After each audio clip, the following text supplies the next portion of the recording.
called Share. I'm Dusty Horn. Anyway, at the risk of sounding like a sex toy reviewer, I must confess that the first time I saw this toy, my G-spot started to drool, slack-jawed, mesmerized like a pre-adolescent boy, wired with that visual predilection we hear so much about, seeing pink in a magazine for the very first time, suddenly confused with a sickening, indescribable longing to have that uncanny flesh wrapped around his dick. My roommate works at the farmer's market, and our home is filled with stacks and stacks of long, flat cardboard boxes packed with whatever is in season. We live in produce abundance. At stone fruit time, I walk the earth with sticky syrup crystallizing on my chin. I can't help but dream of pussy every time I bury my face in vibrant peach juice, but I may just be thinking of that LL Cool J video. Day in, day out, we slurp down so much pink and white and orange flesh bursting from taut, furry skin that in a search for oral texture variety, my other roommate discovers and recommends pit sucking. Even I am amazed by what a hippie pervert I can be when the hard, porous ridges of the peach pit against my tongue remind me of my own G-spot. What an unsexy term, though, G-spot.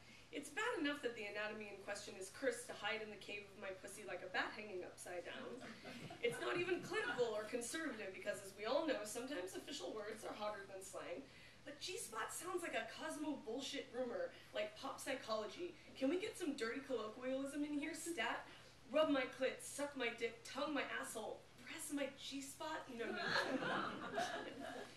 Now, some G-spot toys are vibrators with a slight curve. Thanks for the thought, guys, but somebody like me thinks, yes, a toy designed for G-spots, and then sticks it in and wiggles around some and sighs and says, well, maybe somebody's, but not mine.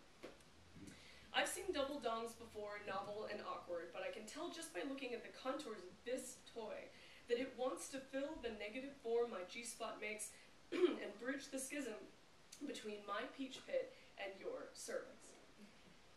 My pussy wants to undulate on this toy, my pussy wants to grab and yank it, my pussy wants to drag itself across this bowl. The first time I put the bulbous lima bean-shaped base inside me, my pussy swallowed it up like a meal that had been waiting its entire penetrative existence to chomp. From the base wedged in my cunt emerged a long, thin, elegant black cock, lunging out from my crotch very much like it owned the place. I lay on my back on my bed and stroked my new cock with your spit, watching you, watching me. Your androgyny flickered across your naked shape, strong shoulders, gumdrop nipples, and then you fell on me throat first, wrapping your lips around my fresh, new extension. I was a cocksucker getting my cock sucked. Your eyes rolled back in your head as you put on a show for me, pushing, pulling, sucking, drooling. The nerves of your tongue, your lips, your gums did not connect with my nerves, but I felt the ballistic force of your lost inhibitions. Each yank of your head smashed deliciously against my G-spot.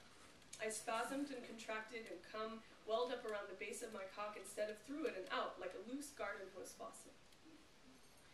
In my mind's eye, my G-spot resembles a walnut shell embedded in the upper wall of the ceiling of my pussy.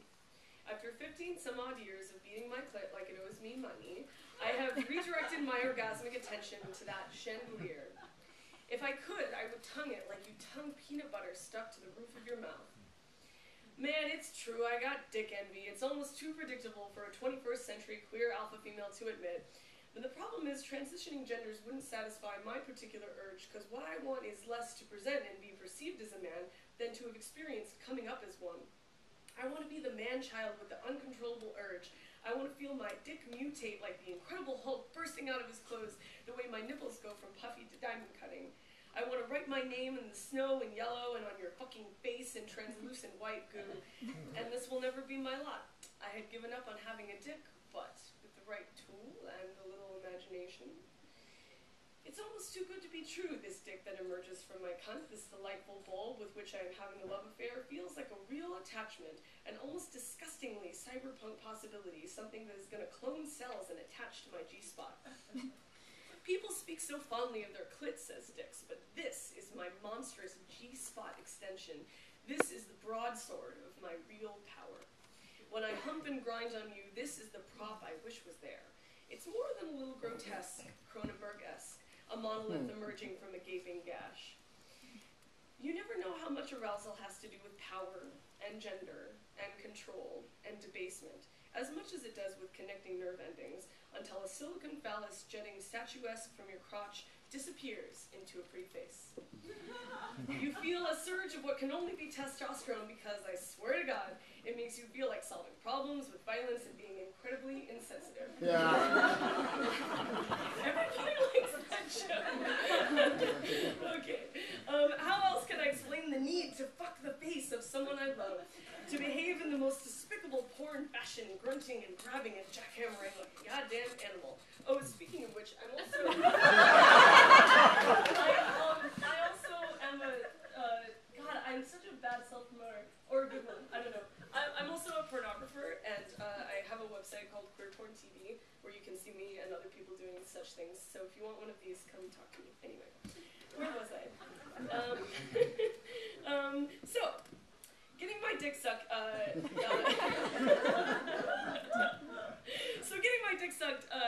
inspires testosterone, yes, but also an exultant eureka sensation. This is the real gender. I am exercising the demon gender by exercising its physical body. I am putting on the gender act, and it's hot. It's hot to paint masculinity in broad strokes. You recognize my behavior as male, and you recognize me as not male, a simple yet effective formula. Gender is phony. Gender is every bit this double-sided dildo. Gender is much less a functional anatomical reality attached to our bodies and brains than just another useful tool to get off. Now, alone on my back on my bed, I visualize you, my lady love. I'm putting on a show for myself, the Jerk-Off Show, my favorite program. And behind the scenes, my little bulb is working away, a tug-of-war. I pull on the dick with my hand and counter-clench around the bulb with my pussy wall. Yeah, this is the perfect dick for you, isn't it, you little faggot? You can tell when it pounds into you it's the physical manifestation of my lust, my pussy turned inside out. My pussy is the foundation of this tower, the conduit between your insides and mine. This is the right dick for the kind of faggot you are, and it sure as shit is the right kind of dick for the kind of faggot I am. I do everything I always dreamed of doing with a dick. I pistol whip your cheeks. I straddle your chest and pull up the head of my cock. My hips pulse down so gravity combines with the whipping effect to slam your tits and sternum hard. And inside, it springs up onto me and I damn near convulse. I flip you over and do the same smacking to your creamy ass. I rub my cock lasciviously over your body, all your erogenous zones. I get a good long look at that pussy. I could stare at pussy all day. Your pussy helps me understand why men shell out all their money just so a girl like me will turn around and touch her toes. I eye the vase-like symmetry of your inner thighs, fat folds tucked and huddled. I spread my fingers wide, place my hand on your ass, and lift the skin tightening across your muscles, and the flap of your labia pulls reluctantly away. It's an anomaly, a novelty, and a body and personality that is so uncommonly masculine. My love for you is located in your pussy as you swallow your pride, arch your back, and offer yourself to me. The contrast between your boyish charms and this intoxicating, sticky, elegant peach is more beautiful than anything that has ever corresponded. Fuck correspondence. The only thing that should be corresponding are my dick and your cervix. In my fantasy, I slam you harder than you would allow me. And that is what fantasy is for, after all. I get the most wonderful show now, the show of you enjoying yourself, getting off, getting fucked. Whatever it is that fills us with the love of being penetrated, you are feeling it now, and whatever inspires our fascination with watching others love to love the love that loves is washing over me now. The side of your face is smushed against the sheet, and your arms are flopped to the sides. You are wailing a single note, and too bad I don't have perfect pitch, or I would write you a song in that key. Our pussies have a tin can telephone now. Your finger starts to stir your clit in counter motion to my grind. There is no biological imperative to your cum, but I am every man I ever imagined fucking me, fucking you. And now I am coming hard, and I don't hear you complaining about the lack of jizz inside you. If I pulled out and jerked onto your face, I don't think you'd pout as you licked around trying to find something salty. Inside my body, I am coming, and this tool behaves like a conduit, sending my cum to your insides. My G-spot shudders. Every thrust presses and rubs against it, making it pulsate, making it quake. The chandelier is shaking in the earthquake. My pussy sorely surrenders the bulb of my toy. I toss it over the edge of the bed, roll over, and fall asleep. Thank you.